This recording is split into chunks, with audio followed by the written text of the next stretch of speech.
Hello, I'm Brian Reed. Welcome to a beautiful fall day here in Rhode Island. And we're here again to help you release your inner horsepower so you can make your move, create that change, transport your life. Today is going to be an interesting topic.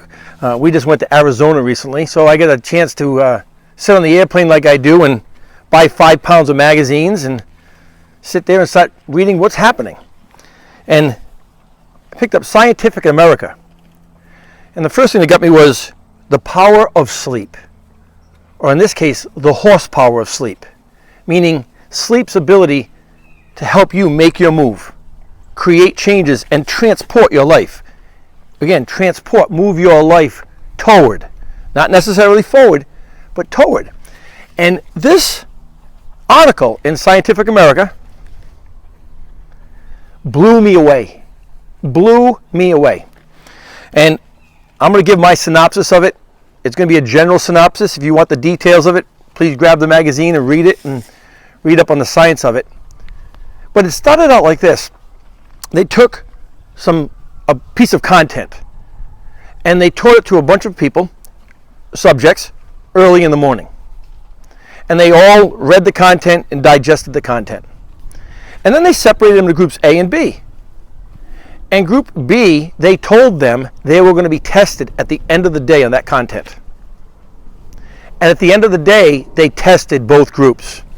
Now, of course, the ones that were told they were going to be tested, they remembered the content more accurately. That's not a big shocker. And again, the telling of them created what I'll tell you all the time is, it created not a focus, but a feeling-infused focus. A feeling was attached to the reason to remember it. And somehow when we get our feelings engaged, our physiology performs at another level. But the magic came when they tested the people, they gave some other people, another group, they gave them the information at night. And just before going to bed, they separated the groups and they told one group, you're going to be tested in the morning. And they didn't tell the other group anything. And they tested them in the morning. And in that particular group, two things happened.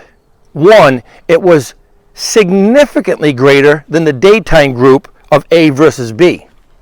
But even more shocking was how much more the people who just were told before they went to bed and slept on it, how much more they remembered the information than the people who were given the information in the morning. In other words, somehow, just before you go to sleep, if you tell yourself something that has an emotional charge to it, you retain the information significantly better. Now, as I read through this, what came out of the article was this question: what's the purpose of our memory? And as a species, what science is beginning to discover, the purpose of your memory is to create your future. Create your future. Horses have lived for millions of years because of one ability. They've passed through generation after generation after generation a survival skill that's in their physiology. They improve and they adapt. Just like Darwin said, it's the survival of the fittest. Not the fittest meaning the one that's the healthiest in shape, but the species that can adapt, learn and grow, and create a ever new and improving future. But that brings us back to this species, Homo sapiens. How many Homo sapiens do you know, fellow humans do you know, use their memory to create their future? And when I say create, I'm going to give the simplest version of create. Create is to make something better. Something that doesn't feel good, it feels better. Something that's okay, and it feels better. Something that feels great, you make it feel awesome. That making something feel better is creativity. So we're all creative, we're all created equal in our ability to make anything feel better. The question I have for you, are you using your memory to create something that feels better, to create your future? Or are you using your memory to repeat the past? And you're telling yourself and everyone around you the same old shit day in, day out. Let me tell you why I'm the way I am. Let me tell you who did this to me and why things, and you take your memory and you define it as a glorious limitation that you wear as a badge of honor. And you're creating nothing. The only thing you've done is settled into comfortable complacency. That same old, same old. You actually reinforce the status quo to the glorious status quo. My status quo is better than your status quo. And no future has been created, no movement. But can you imagine releasing your inner horsepower? Horsepower, that ability to move what matters, a certain distance or a certain time. Or take all of your memory and move and create a new future. And when I say create a new future, watch this. Just lean 1 degree.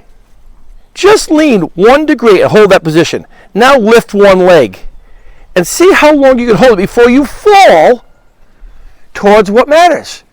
So you don't have to make a massive change. You can use your memory just to something that feels a little better. Take any situation and try to improve it a little bit. And if you do this, I promise you, all the laws of nature will avail themselves to you and create this. You will fall towards what matters. You will fall in love with your next. If you but lean towards the future and use your memory for what science is discovering its purpose, to create your future. Because if you can do that, you will release your horsepower and you will make your move, the unique move in your life. You will create, make something better, the change in your life. You will transport your life to a new place in time never before seen. And you will be the creator. Are you ready to let go? Then release your inner horsepower and let's go.